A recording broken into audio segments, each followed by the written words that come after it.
Hey everyone, and welcome back to Natural Earth Living. When you think of winter, you might picture a quiet, sleeping forest. But the woods are never truly asleep. Even in the heart of December, there's a whole world of life just waiting to be discovered, especially when it comes to fungi. Today, we're going on a calm winter walk to explore the fascinating mushrooms that not only survive, but actually thrive in the cold. We'll talk about what to look for and how to start identifying them safely. Now, before we get started, a very important disclaimer. This video is purely for educational and entertainment purposes. When it comes to wild mushrooms, you must be 100% certain of your identification. I always recommend consulting with a qualified mycologist or a local professional before you ever consider using a wild fungus for food or medicine. Safety first, always. Alright, let's head out. One of the most common and rewarding mushrooms to find in the winter is the oyster mushroom from the Pleurotus family. These are a fantastic find for beginners because they're relatively distinct. You'll want to look for them growing in clusters, almost like shelves, on dead or dying hardwood trees. Think aspen, oak, or beech logs. Their caps are typically fan-shaped and can be white, gray, or even a soft tan color. A key feature to look for is their gills. Notice how they run down the stem, a feature we call decurrent gills. This is a really important characteristic for identification. Now, you do need to be careful. There are lookalikes out there. For instance, the angel's wing mushroom can appear very similar. It's crucial to double-check everything: the gill structure, the texture, even the scent. A true oyster mushroom has a mild, almost anise-like smell. Take your time with the ID process. There's never a rush when you're foraging. Next up, we have a true winter warrior, the velvet foot mushroom, also known as wild enoki. Its scientific name is Phlemulina valiotypes.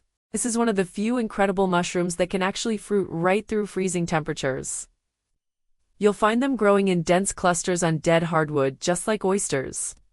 Look for their small, shiny orange-brown caps. But the feature that gives them their name is the stem. The base of the stem is dark and has a distinct velvety texture. It's a beautiful mushroom.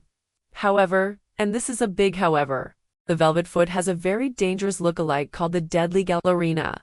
The Galerina marginata can grow in the exact same habitats, sometimes even on the same log. Distinguishing them can be tricky and requires looking at things like spore prints.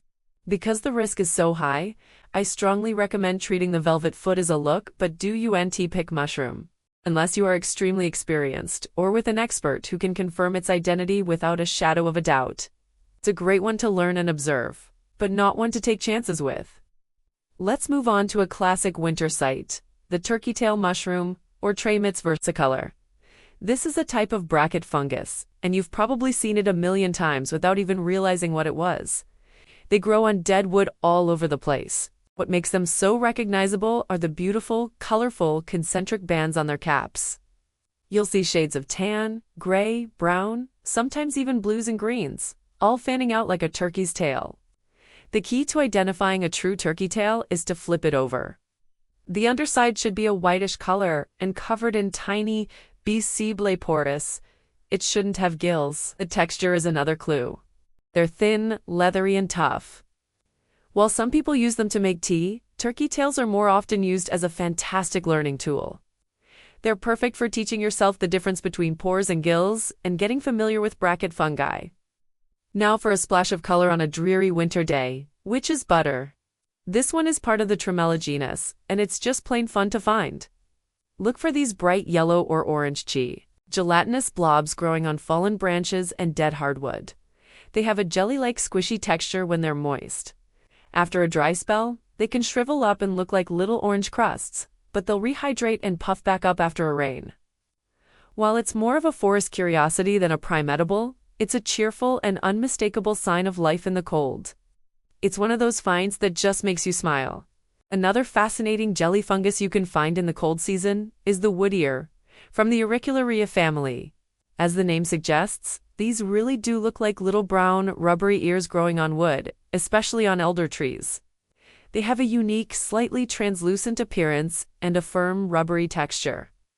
Wood ear is actually used in many Asian cuisines for its texture. But just like with any fungus, you need to be careful with identification. There are several other types of jelly fungi out there that can look similar. Always confirm with multiple sources.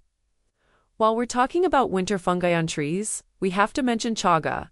Chaga isn't a mushroom in the traditional sense. It's a sterile conch, a hardened mass of mycelium that grows primarily on birch trees. It looks like a dark, crusty, almost burnt-looking growth on the side of the trunk. Winter is a great time to spot it, because the trees are bare. However, harvesting chaga should be done ethically and very sparingly. It takes many years to grow, and overharvesting can harm the tree and the local ecosystem. I suggest using the winter season as your observation period. Learn to identify it, appreciate its place in the forest, and leave it be. So, as you can see, the winter forest is far from empty. There's a hidden world of fungi, just waiting for you to find it. But remember the golden rules of foraging. First, never ever eat a mushroom unless you are 100% absolutely certain of its identification. Second, a great way to stay safe is to learn the dangerous mushrooms in your area first. Know what to avoid before you learn what to look for. Also, be mindful of where you're foraging. Avoid roadsides, polluted areas, and always respect private property. And finally, leave plenty behind. These fungi are food and habitat for wildlife, and leaving some ensures they'll continue to grow for years to come.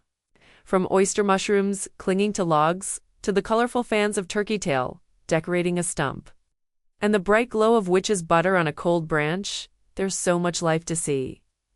The woods are always telling a story, even in December. I'm curious, have you ever found mushrooms in the winter? If you have, I'd love to hear what you found and where in the world you were foraging. Let me know down in the comments. If you enjoyed this little winter walk with us, please give this video a like.